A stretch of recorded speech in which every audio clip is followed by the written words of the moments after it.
Protect your DNA. BioPQQ can promote formation of new mitochondria. Infowarsstore.com.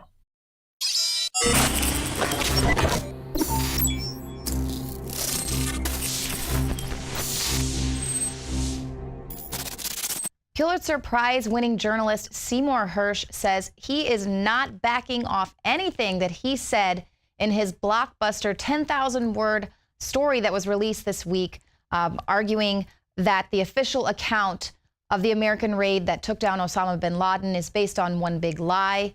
He says what is arguably seen as the apex of Obama's presidency is actually built on a lie. Seymour Hersh refuses to back down. Now, this story has been debated all throughout the week. A lot of people are attacking not only his account, but also his credibility as a journalist. Yeah, and I think it's important, Leanne, for people to remember that Seymour Hersh has broken a lot of major stories, things that have really had huge impact on the history of this nation.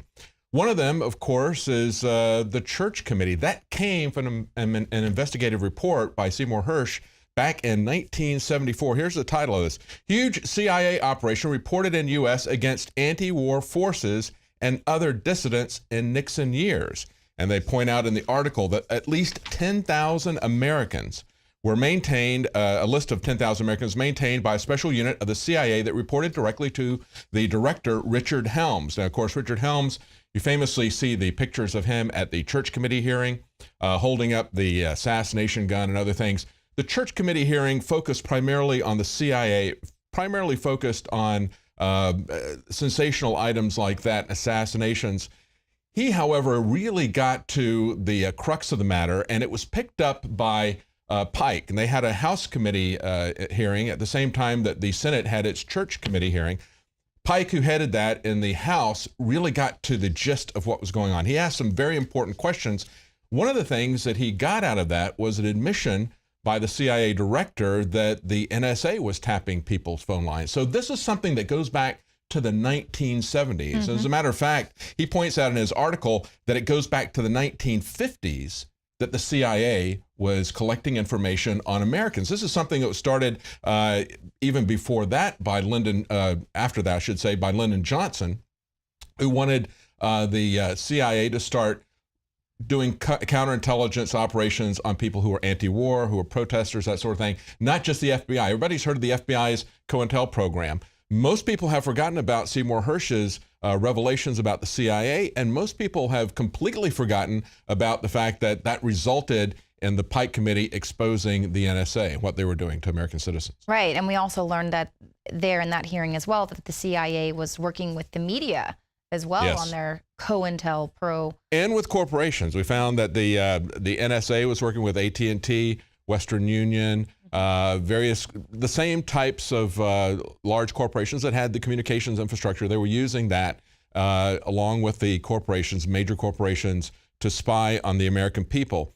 I think it's important when we look at the fact that this was the first public testimony of the NSA to remember that today, the head of the Senate Intelligence Committee, now that Republicans have the majority, Richard Burr from North Carolina, has said he doesn't think there ever ought to be any intelligence hearing committees, that the public should not know anything that the intelligence community does. The other thing that came out of this was we had the first lies of an NSA director to the public. That came out of the Pike Committee hearings. He also lied about tapping the phones and everything. He pointed out, he asked, why are we doing this? What is the mission statement of the intelligence community? Is it effective? Is it making us safer? He pointed out failures, Leanne, that had just recently occurred. Their failure to see the 1968 Tet Offensive, their failure to see the 1974 coup in Portugal, the 1974 invasion of Cyprus by Turkey, the 1973 Yom Kippur War. All those were missed by the NSA, by the CIA, even though they were spying on political dissidents in the United States. Perhaps that's why they missed all those things. We're in a time loop. Exactly. Today we see, well, we have to do all this because of security, because of terrorism. Today they had spying on Occupy protesters or vegan potlucks and exactly. And today we have the verdict in the Boston bombing, Tsarnaev brothers. Where was the NSA? Where was the CIA in terms of finding these guys? So yet another failure to that. So they've never really been about stopping terrorism. It's always been about crushing dissent. Absolutely. There's another parallel in this, Leanne, in terms of the Pike Committee hearings, and that is the way we're seeing the TPP handled today. The fact that we have members of Congress, unfortunately, most of them can't even be bothered to read it. There is a provision for them set up to read it. But as Rand Paul pointed out, and as others have pointed out, you have to go to a special room. You have to sign in.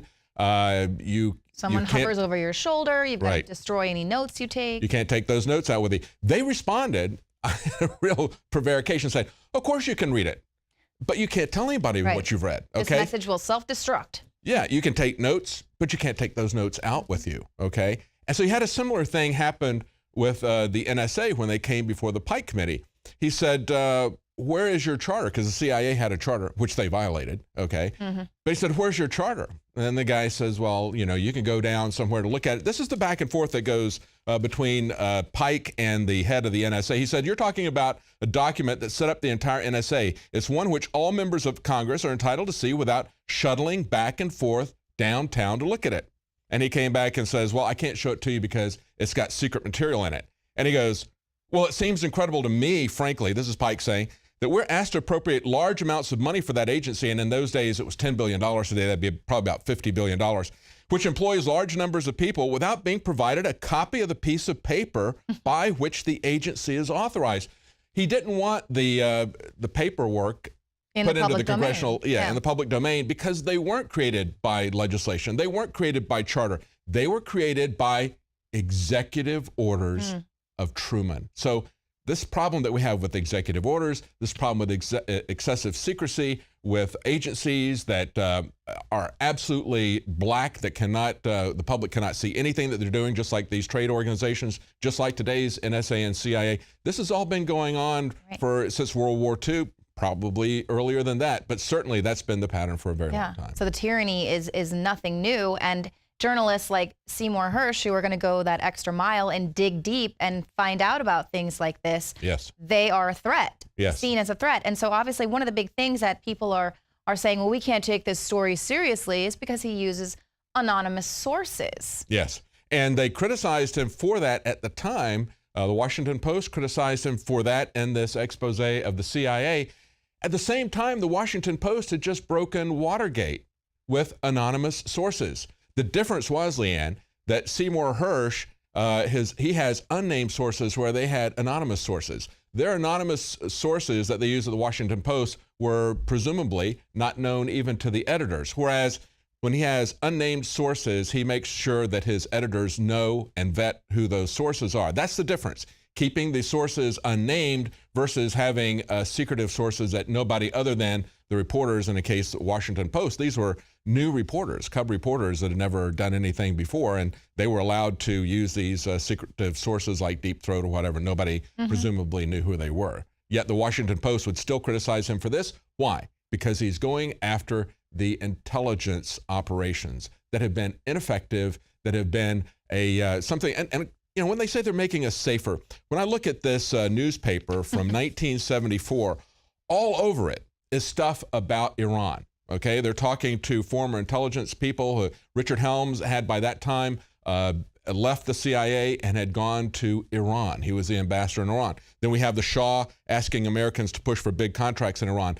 You need to understand that Iran was essentially a state that was created and run by the CIA in the mid-70s. Okay, they had their secret police, the Savak, a reign of terror on the Iranian people, taking them, rendering them to torture sites, picking people up, as we see at Gitmo, other places, as we see the legal infrastructure in our NDAA. They had created that in Iran. So you want to know what America is going to look like if we don't stop this out-of-control surveillance state, this out-of-control torture state? Look at Iran under the Shah. It was a reign of terror, and of course, that's where all these guys were going to hide out at that time. So it just goes to show that when you give them a free rein, it doesn't make you safer at all. Not.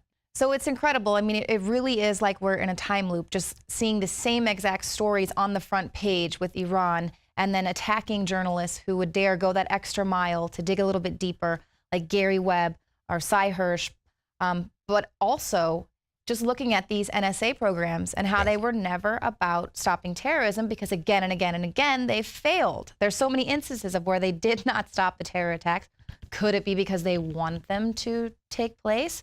But truly, Operation Chaos and these other things were about crushing dissent. Totally ineffective. But as you point out, they had Operation Chaos. That's what Nixon called the program.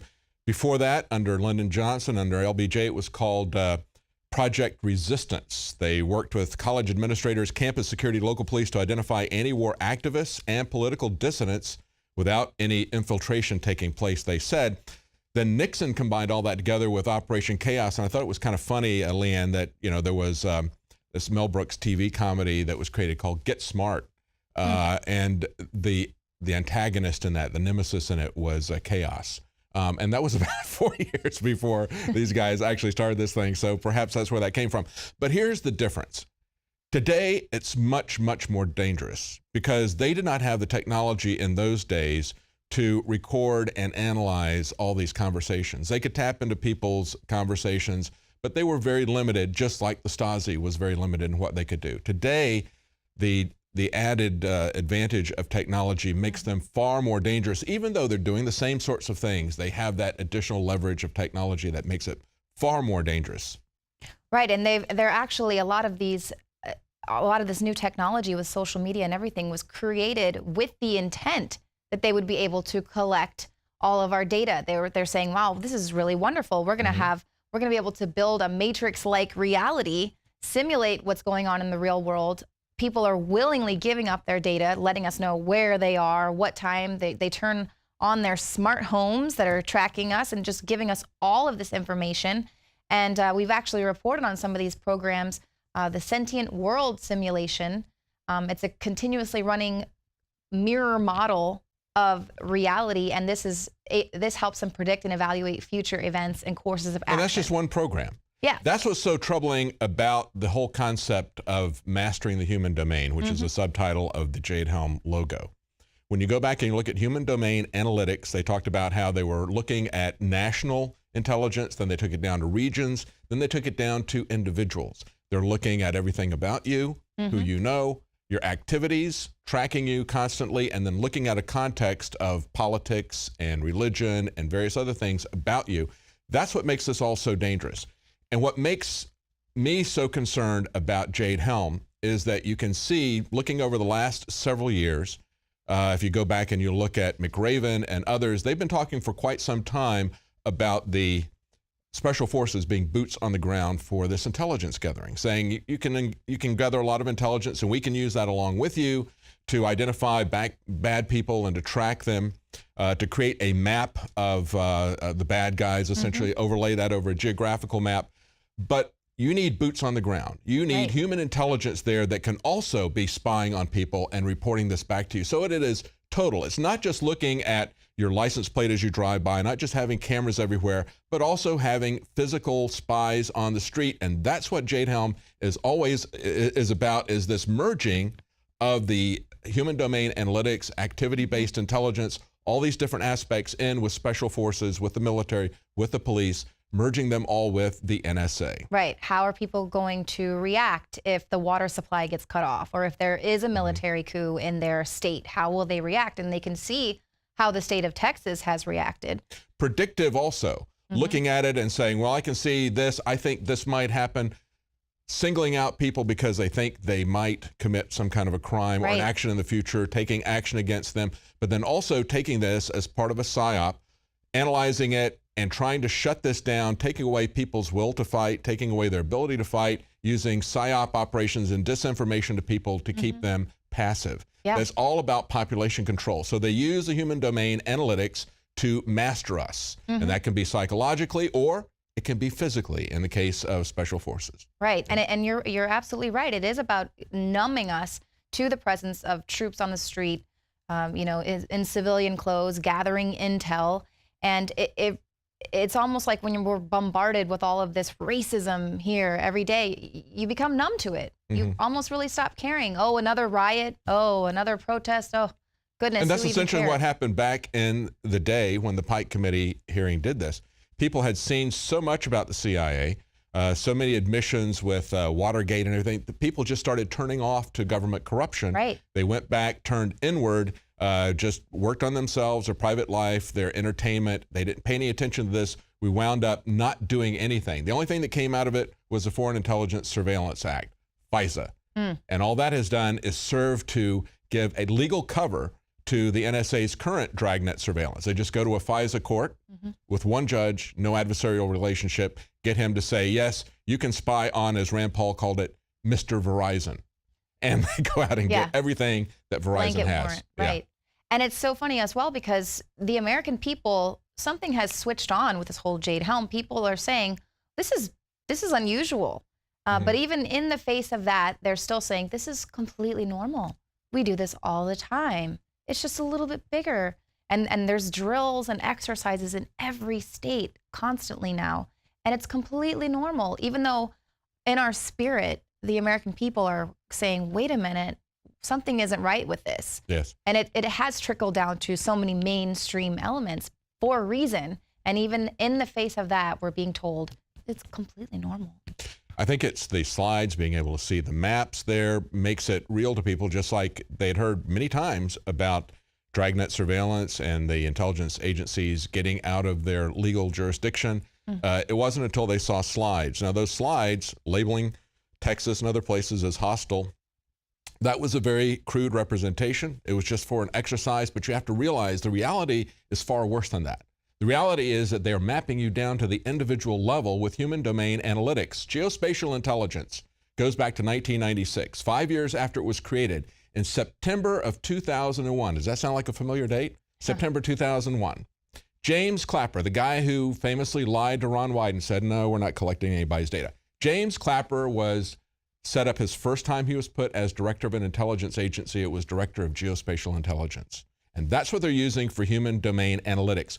People should be very concerned about the fact that we have the military, the Homeland Security, and the NSA all merging together, working on this. And you can see this going on now for the last 15 years. So this Jade Helm is not something new. It's just the next level. And as people see this, hopefully at some point they're going to wake up to what's happening. And hopefully, unlike what we saw with the Snowden leaks, people will make some changes and question, what is the purpose of these organizations? Absolutely. Are they making us safer? Are they being effective with our money? Is this something we want them to do or not? Because we, the people, are the ones who are controlling the government and have to take control of the government. We need to say, what is the mission going to be? Right. And it is our funding that's keeping it all going. And again and again and again, they have not proven to be worthy of all of our tax dollars because they haven't stopped a single terror attack. That's not what they're really all about. And unfortunately, I think we're going to find out the truth, the transparency, when it's a little too late, when all of these virtual,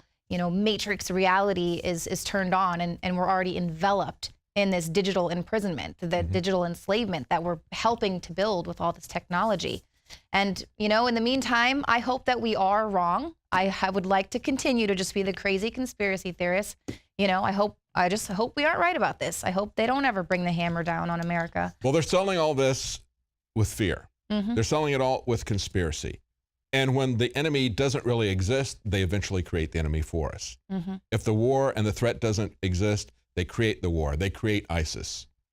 They do create physical threats. They don't just, get their funding and leave it as imaginary. They make real threats who really go out and kill people. And that's what we should be concerned about, is not only fear-mongering and conspiracy theory by the government, but the fact that they make it come true. Yeah, gosh, you're absolutely right about that. We saw some of that footage earlier today with the brand new MRAPs that ISIS had. You're absolutely right. They will create this enemy. Well, while we're under attack, journalists, Pulitzer Prize winning journalists like Seymour Hersh are also under attack. So here is another great report from John Bound. Just who is Cy Hersh?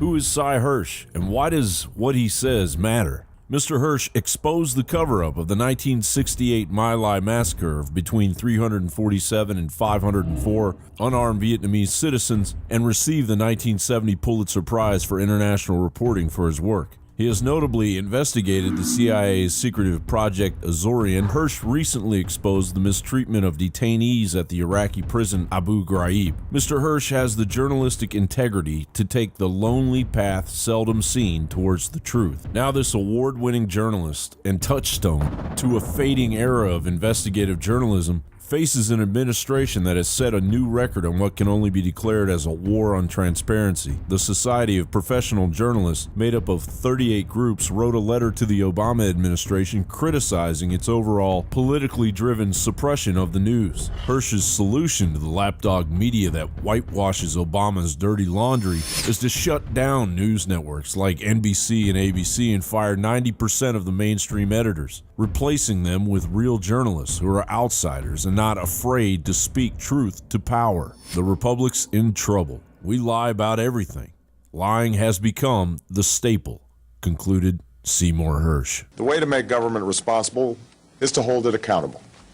And the way to make government accountable is make it transparent so that the American people can know exactly what decisions are being made, how they're being made, and whether their interests are being well served. The directives I am giving my administration today on how to interpret the Freedom of Information Act will do just that. For a long time now, there's been too much secrecy in this city. The old rules said that if there was a defensible argument for not disclosing something to the American people, then it should not be disclosed. That era is now over.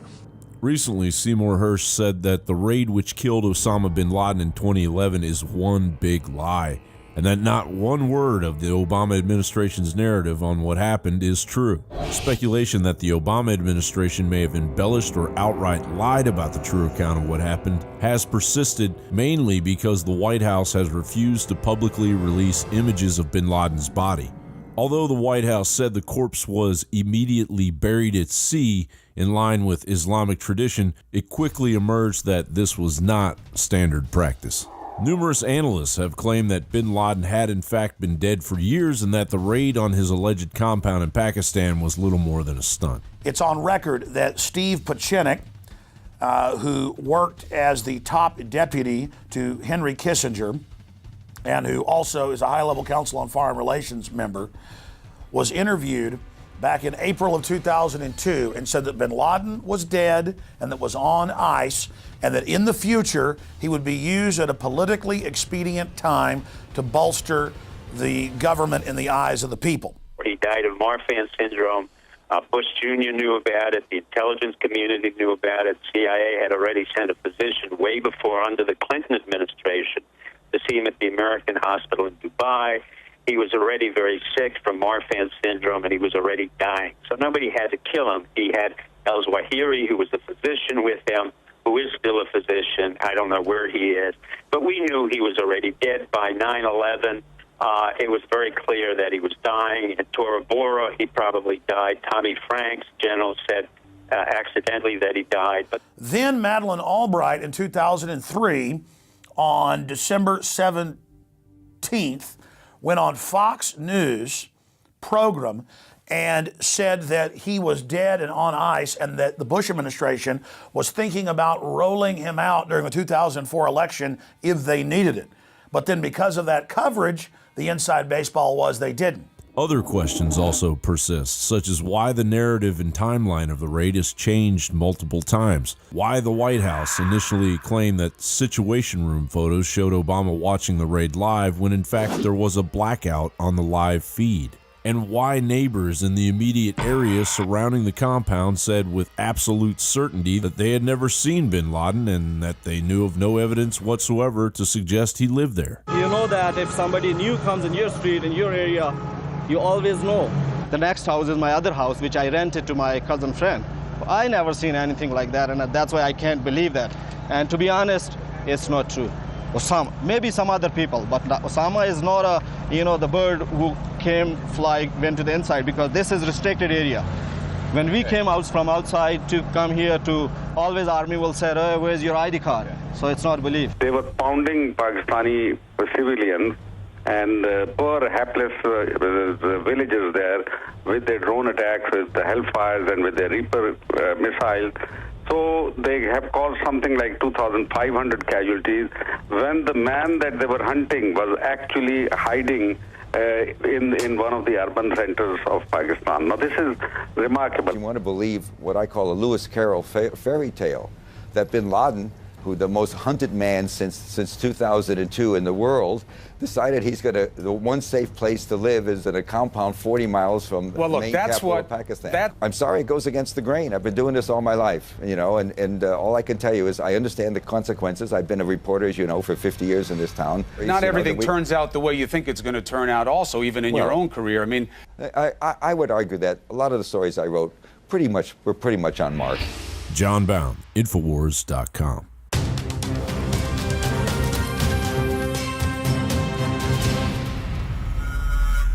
General, what do you think about the FBI saying that there was a terror alert on Monday about a potential Fort Hood situation? The police are shoving people, shoving Alex, shoving the crowd. Here we go, folks. I'm being assaulted. Whether it's the radio show, the news websites, documentary films, or the nightly news, Infowars is the tip of the spear. Is this another false flag stage attack to take our civil liberties and put more homeland security while sticking their hands down on pants on the streets? It's up to us to set brush fires in the minds of men and women everywhere. And that's what PrisonPlanet.tv is designed to do. You watch, the Assad regime is going to be blamed or accused of using chemical weapons against the so-called rebels. What we see now is a war against reality. It's a war against the truth. It's more vital than ever that supporters of freedom become members of PrisonPlanet.tv and share their membership with up to 11 friends and family. Visit InfoWarsNews.com today. Become a member, share your membership, and help take the InfoWar to the next level. From the water table to our soils to the atmosphere itself, our world is becoming more and more toxic each and every day. But it's not just the air outside that's toxic. Indoor air has been shown to have 2 to 5 times higher concentrations of pollutants than even outdoor air. And most Americans spend 90% of their time inside using toxic chemicals within their homes. There are more than 42 million smokers in the United States. Well over 1,000 types of mold and mildew linked to numerous conditions. And don't forget the fact that 6 million Americans live with pets they're allergic to as well. When I began to research these statistics, it was clear to me it was time to start cleansing my lungs in order to combat the toxic environment that we cannot escape, but that we can fight back against. Made with organic and wild cultivated herbs and manufactured in the USA, the new InfoWars Life Lung Cleanse is here in a convenient spray bottle that can be brought with you throughout any toxic environment. Now available exclusively at InfoWarsLife.com or by calling toll-free 888-253-3139.